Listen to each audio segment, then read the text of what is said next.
Hindi nagtagumpay ang sinagawang malawakan daw na rally kahapon sapagkat iilan lamang ang mga dumating.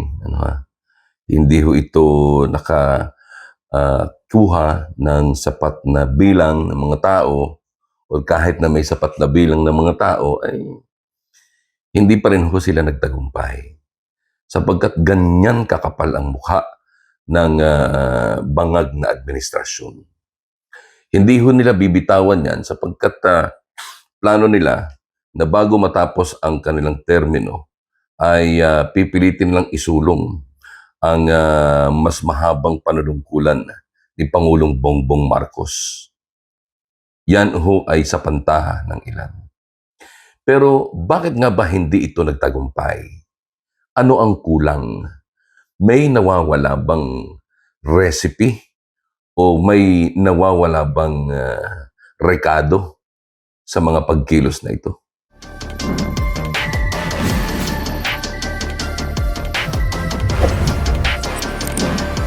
Dagundong, dagundong, dagundong, dagundong, dagundong. Magandang araw pong muli sa inyong lahat, mga kaibigan. Kumusta po kayo? Ako po ang inyong yayamanin, sexy at swabing komentarista dito po sa YouTube.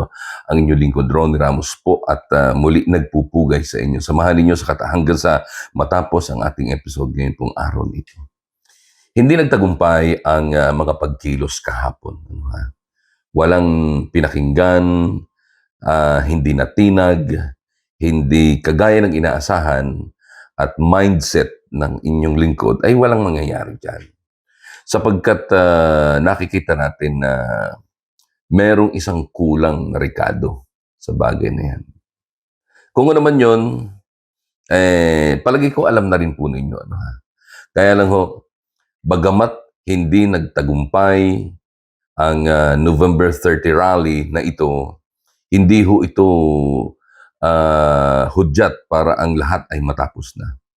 Marami pa rin pong patuloy na lumalaban at isa na rito ang grupo nitong sina General Pokis. Panoorin po natin ito. Fellow Cavaliers, brothers and sisters in the long gray line, hear this, not with your rank, but with your conscience. Our country is bleeding and it needs our help. A cancer of massive, pervasive, and mafia-like corruption has spread across the entire government, robbing our people of lives, homes, livelihood, and even hope. Draining our treasury, burying us in debt, driving investors away, dragging our nation toward economic collapse, and inflicting more pain and misery on millions of our struggling fellow citizens. And the harsh truth is this: corruption thrives because too many good men and women choose to remain silent. But we, PMA graduates, were not raised to be silent. We were forged into an ideal under one sacred banner: courage, integrity, loyalty. We swore an honor code that says, we will not lie, we will not cheat, we will not steal, nor tolerate those who do. Yet today, by our silence, we have tolerated the liars, we have tolerated the thieves, we have tolerated those who plunder our nation. What happened to the courage we once carried with pride? What happened to the loyalty we pledged to the Filipino people? What happened to the integrity we said was non-negotiable? My fellow Cavaliers, this is the moment when the country looks to us again, not for power, not for force, but for moral leadership. Let our indignation be heard. Let our outrage be unmistakable. Let us prove that the PMA still produces men and women whose integrity cannot be bought or silenced. Let's stand up, speak out. Let us reclaim the honor that shaped all of us. And so I end with one challenge. A challenge that we all know only a true cavalier can answer.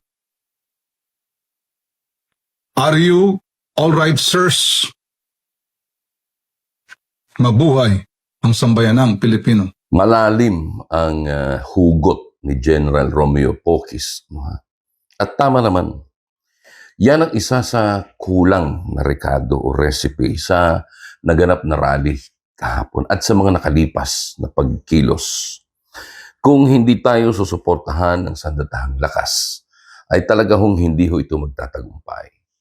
Kaya lang ho ay, are we expecting something? I tried to check kasi hindi ko po masyadong kilala si General Pocis, although naririnig ko ng kanyang pangalan. I checked it, ay siya pala isang retired Air Force General. Ano? So, hindi natin siya masisisi sa kanyang damdamin. Hindi natin siya masisisi na magbitaw ng kanyang saloobin sapagkat siya ay isang Air Force. Dahil ang Army at ang Navy ay pawang nabili na ng administrasyon na ito. Lalo ng Army sapagkat yung Army, ang hepe ng Armed Forces of the Philippines, Army. Ang Chief Executive, Army. Di ba ga? So, yung mga yan ay magkakarugtong. And what do you expect? Kaya, ang pinakamabisa na lang natin pwedeng gawin ay patuloy na ipaglaban ang pagkakaroon ng katarungan, ang pagkakaroon ng tinatawag na transparency, accountability, at justice.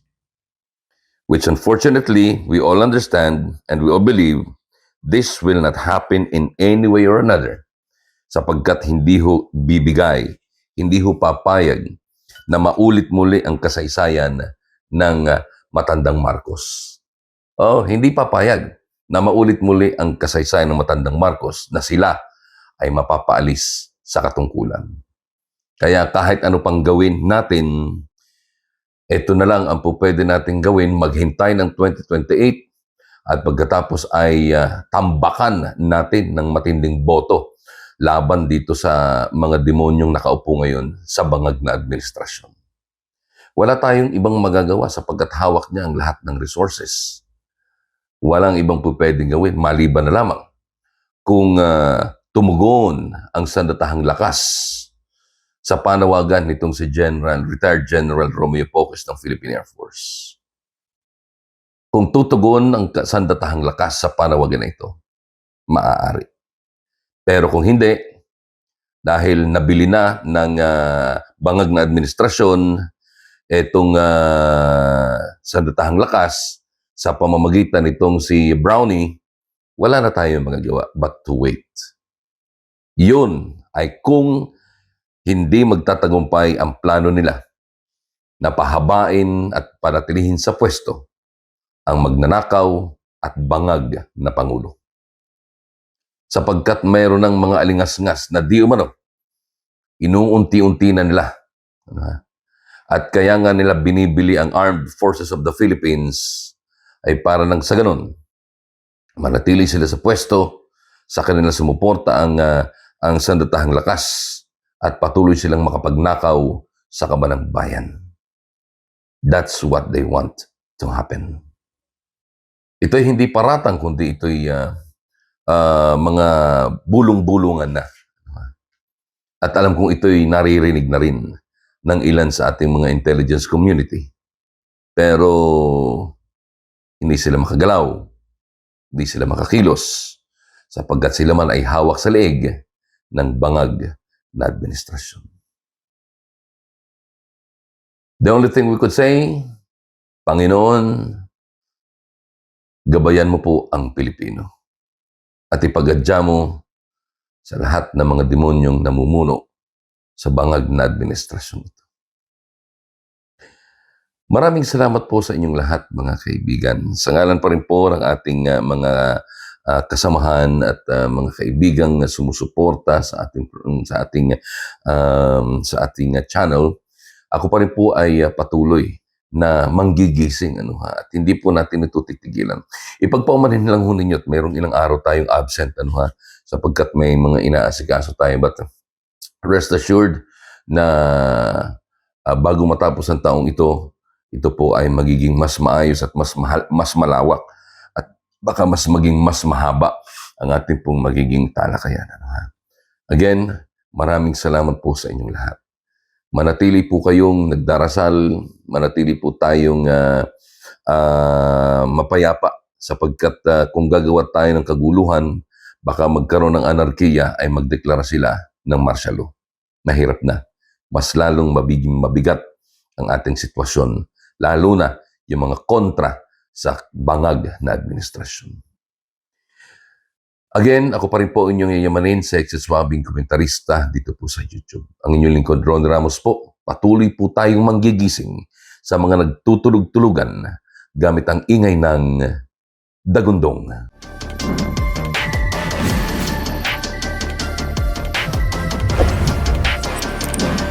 Dagundong, dagundong, dagundong, dagundong.